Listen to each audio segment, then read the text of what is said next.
Captain Solano should be here momentarily.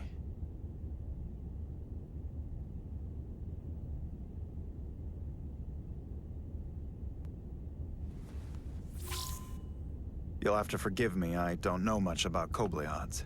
But my understanding is you need a steady supply of duridium to keep your cell structure stabilized, or bad things start to happen. And we have plenty of duridium in sickbay, so there's no risk of running out. Thank you. Feel free to make yourself at home. And help yourself to whatever you like from the replicator.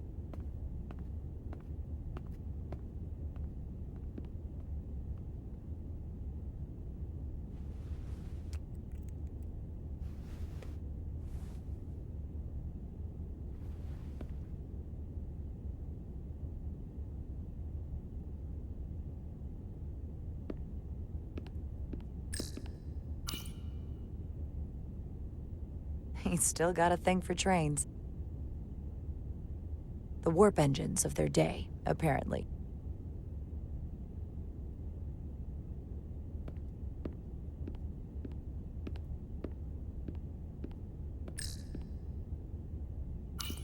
Just a sip of something. Rack the Geno.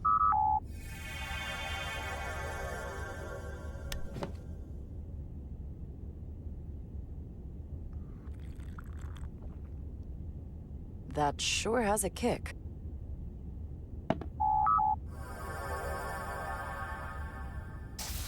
Jara Rydek. Last time I saw you, it was graduation from the Academy. You'd already secured one of the most prestigious assignments possible. And you were burning with enough ambition to fuel 7 trips around the Necrid Expanse. It's good to see you again, Captain. I could not be happier to have you on the Resolute. My only regret is that we couldn't provide you with a warmer welcome. The arrival of a first officer to her new ship deserves a bit of fanfare. That would be totally unnecessary. I don't need any pomp and circumstance. You've been here all of 5 minutes, and already you're trying to make us more efficient. I like it. As I'm sure you've heard, we've had a rough go of it these last 6 months. The ship suffered some damage, but not nearly as much as the crew. I heard that you had an equipment malfunction. Is that what they're calling it? No, that's just someone being generous. If anything, it was a leadership malfunction. We were on the verge of a major scientific breakthrough. A quantum leap forward in warp core technology. 10,000 teradynes per second. The ability to travel at a sustained rate of speed longer and faster than we ever dreamed. What would have been the crowning achievement of my career. Right there, within our grasp. Until it all went so horribly wrong. We pushed her too hard, and a warp core malfunction overloaded the system, creating a pressure gradient way beyond what the ship can handle. It was heartbreaking. We lost some of our best people. As captain, I have to take full responsibility. It was my decision to make, and I have to live with the consequences.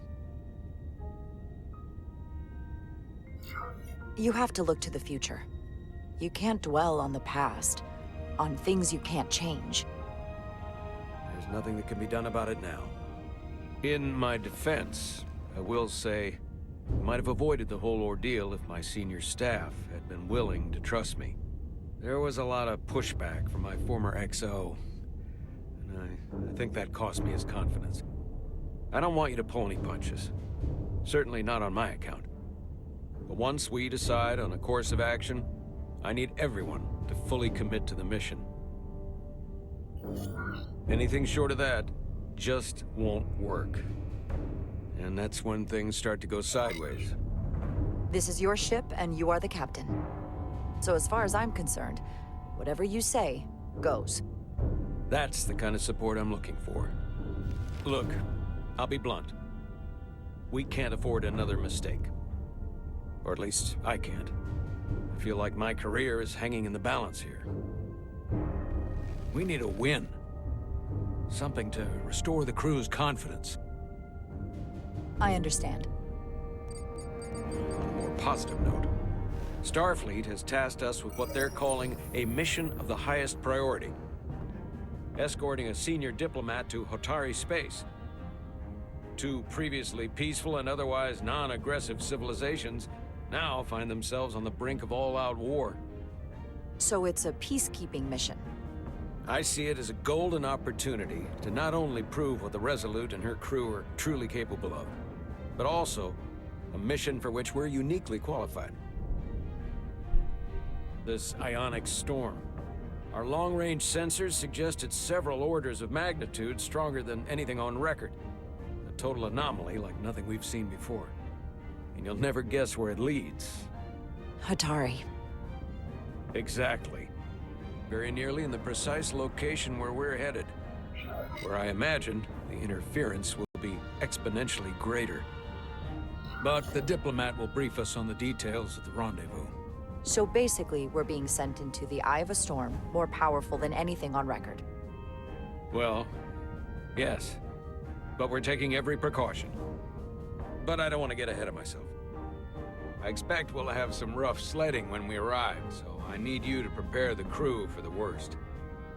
There's just one more thing I want to clarify up front. The metric that for me will be the ultimate measure of your success. What is it? If after serving as my first officer, you don't one day find yourself with a ship of your own, then I will consider it my personal failure. When that might happen is entirely up to you. But it goes without saying, you have my full support. Thank you. But I feel like I still have so much to learn. You'll have plenty of opportunity. And if you're willing to put in the work, I'll do everything in my power to help you along the way. Come, let me introduce you to the crew.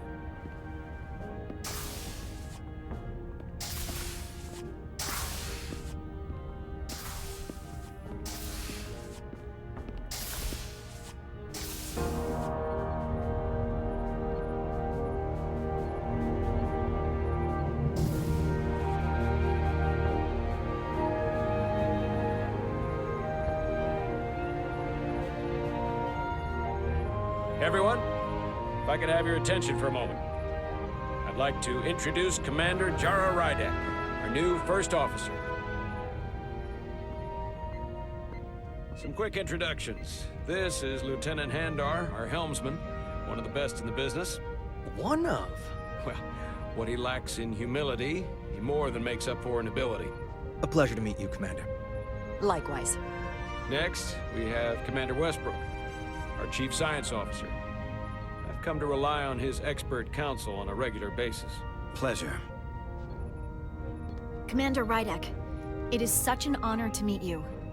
This is our Tactical Officer, Lieutenant Bedrosian, who's been looking forward to meeting you for about as long as I can remember. I've been following your career for quite some time. And I look forward to learning as much as I can from you. You've heard of me? Well, I have to admit, one of the reasons I've followed your career is because you're part Kobliad, because of what you've overcome. Starfleet stands up for people who can't defend themselves, and you were one of those people once. But since then, you've done so much to protect others who need it. I really admire that. So, you've been something of an inspiration to me. Not that I've done anything close to what you've done. You really do know a thing or two about me. I'm glad I could inspire you, but it's important to chart your own path. Thanks. You can count on it. And then, of course, you've already met Commander Ermont. Please, do everything you can to make Commander Rydek feel at home here. I'll be on the starbase. Have an urgent meeting with the starbase commander to get our authorization to get underway. If they drag their feet any longer, we won't make our rendezvous. The bridge is yours.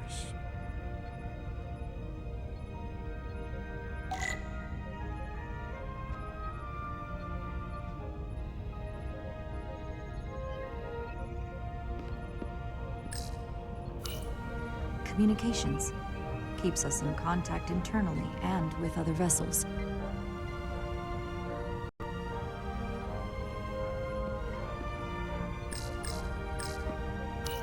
Tactical station. Hopefully, a diplomatic mission won't require we use our weapons much. But if it comes to that, we'll be ready.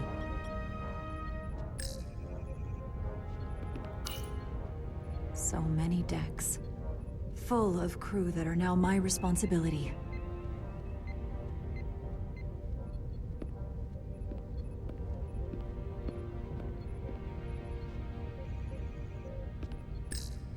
Science station. The Resolute is a science vessel, primarily. Might explain Commander Westbrook's attitude. I'll have to speak with him later.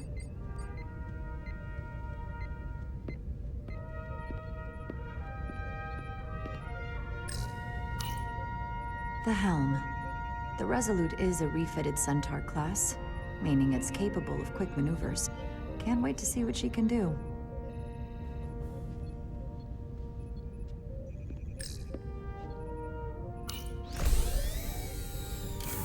Tactical hollow dais. Just like they've got on the Excelsior.